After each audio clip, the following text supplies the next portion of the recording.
ಇವತ್ತು ಅಡುಗೆಗೆ ಏನು ಮಾಡಲಿ ಅಂತ ತಿಳಿಲಾರ್ದಾಗ ನಾನು ಯಾವಾಗಲೂ ಎಗ್ ರೈಸ್ ರೆಸಿಪಿನ ಮಾಡ್ತೀನಿ. ಈಸಿ ಆ್ಯಂಡ್ ಸಿಂಪಲ್ ಟೇಸ್ಟಿಯಾಗಿ ಕೂಡ ಇರುತ್ತೆ. ಅದಕ್ಕೆ ಶುಂಠಿ ಬೆಳ್ಳುಳ್ಳಿನ ನಾನು ಕೈಯಿಂದ ಕುಟ್ಟಿ ಹಾಕ್ತೀನಿ. ಟೇಸ್ಟ್ ಇನ್ನೂ ಚೆನ್ನಾಗಿರುತ್ತೆ. ಹಾಗೆ ಈ ಅರಿಯೋ ಕಲ್ನ ನಾನು ಮೀಶೋಯಿಂದ ಪರ್ಚೇಸ್ ಮಾಡಿದ್ದೀನಿ. ನಿಮಗೂ ಲಿಂಕ್ ಬೇಕಿದ್ರೆ ಕಮೆಂಟ್ ಮಾಡಿ. ರೈಸ್ ಮಾಡೋದಕ್ಕೆ ಒಂದು ಸೈಡ್ ರೈಸ್ ಮಾಡೋದಕ್ಕೆ ಇಟ್ಟು ನೆಕ್ಸ್ಟ್ ಇನ್ನೊಂದು ಸೈಡ್ ಈ ಅರಿಯೋ ಕಲ್ಲಲ್ಲಿ ಶುಂಠಿ, ಬೆಳ್ಳುಳ್ಳಿ, ಮೆಣಸಿನಕಾಯಿ ಮತ್ತೆ ಒಂದು ಸ್ವಲ್ಪ ಕಾಳುಮೆಣಸು, ಕೊತ್ತಂಬರಿನ ಸೇರಿಸ್ಕೊಂಡು ನೀಟಾಗಿ ಜಜ್ಕೊಳ್ತೀನಿ. ಮಸಾಲೆ ರೆಡಿ ಮಾಡೋ ಅಷ್ಟರಲ್ಲಿ ರೈಸ್ ಕೂಡ ರೆಡಿ ಆಯ್ತು. ಶುಂಠಿ, ಬೆಳ್ಳುಳ್ಳಿ ಮತ್ತೆ ಮೆಣಸಿನಕಾಯಿ ಪೇಸ್ಟ್ ಏನಿರುತ್ತಲ್ವಾ ಸ್ವಲ್ಪ ತರಿಯಾಗಿನೇ ರುಬ್ಕೊಳ್ಬೇಕು, ಅಂದ್ರೆ ಟೇಸ್ಟ್ ಇನ್ನೂ ಚೆನ್ನಾಗಿರುತ್ತೆ. ನಾನು ಅಡ್ಗೆ ಮಾಡುವಾಗ ನಮ್ಮ ಅಥರ್ವನು ಓಡ್ ಬರ್ತಾನೆ, ಮಮ್ಮಿ ನಾನು ನಿನ್ಗೆ ಹೆಲ್ಪ್ ಮಾಡ್ತೀನಿ ಅಂತ. ಹೆಲ್ಪ್ ಏನ್ ಬೇಡ ಮಗ್ನೆ, ನನ್ಗೆ ಸೈಲೆಂಟ್ ಆಗಿ ಅಡ್ಗೆ ಮಾಡಕ್ ಬಿಟ್ರೆ ಸಾಕು ಅಂತ ಹೇಳಿ ನಾನು ಮತ್ತೆ ನೆಕ್ಸ್ಟ್ ನಂದು ಎಗ್ ರೈಸ್ ಪ್ರೊಸೆಸ್ ನ ಸ್ಟಾರ್ಟ್ ಮಾಡ್ಕೊಳ್ತಿದ್ದೀನಿ. 2 ಮೀಡಿಯಂ ಸೈಜ್ ಈರುಳ್ಳಿನ ತಗೊಂಡು ಚಿಕ್ಕದಾಗಿ ಕಟ್ ಮಾಡಿ ಇಟ್ಕೊಳ್ತೀನಿ. ಹಾಗೆ ಒಂದು ಟೊಮೊಟೊ ಕೂಡ ಕಟ್ ಮಾಡ್ಕೊಂತೀನಿ. ನೆಕ್ಸ್ಟ್ ಒಂದು ಕಡಾಯಲ್ಲಿ ಆಯಿಲ್ ನ ಕಾಯೋದಕ್ಕೆ ಇಟ್ಕೊಂಡು ಇದಕ್ಕೆ ಸ್ವಲ್ಪ ಜೀರಿಗೆನ ಸೇರಿಸ್ಕೊಂಡು ನಾವು ಕಟ್ ಮಾಡಿ ಇಟ್ಕೊಂಡಿರೋ ಈರುಳ್ಳಿಯಲ್ಲಿ ಅರ್ಧ ಭಾಗ ಮಾತ್ರ ಆಯಿಲ್ಗೆ ಹಾಕ್ತೀನಿ, ಇನ್ನೊಂದು ಅರ್ಧ ಭಾಗ ಹಾಗೆ ಸೈಡ್ ಅಲ್ಲಿ ಎತ್ತಿಟ್ಕೊಳ್ತೀನಿ. ಮೇಲೆ ಗಾರ್ನಿಶ್ಗೋಸ್ಕರ ಹಂಗೆ ಉಳಿಸ್ಕೊಳ್ತಿದ್ದೀನಿ ಈರುಳ್ಳಿ ಎಲ್ಲ ಚೆನ್ನಾಗಿ ಫ್ರೈ ಆದ್ಮೇಲೆ ಇದಕ್ಕೆ ನಾವೇನ್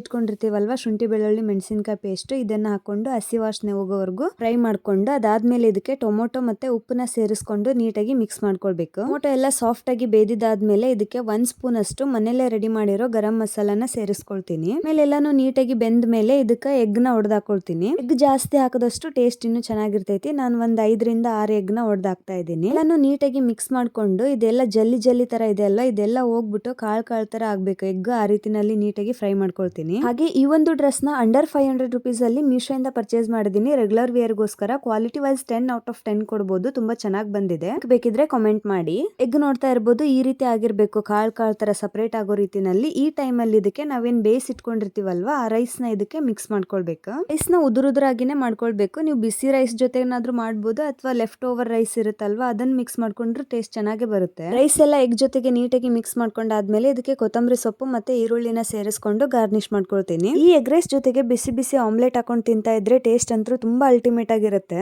ಒಮ್ಮೆ ಟ್ರೈ ಮಾಡಿ ಟೇಸ್ಟ್ ಹೇಗಿತ್ತು ಅಂತ ಕಮೆಂಟ್ ಮಾಡಿ. ಹಾಗೆ next time egg rice recipe ಮಾಡೋವಾಗ ಈ ರೀಲ್ ನಿಮ್ಗೆ ಯೂಸ್ ಆಗ್ಬೋದು, ರೀಲ್ ನ ಸೇವ್ ಮಾಡ್ಕೊಳ್ಳಿ. ಇದೇ ತರ 3 ರೆಸಿಪೀಸ್ಗಾಗಿ don't forget to follow my page. Thank you so much.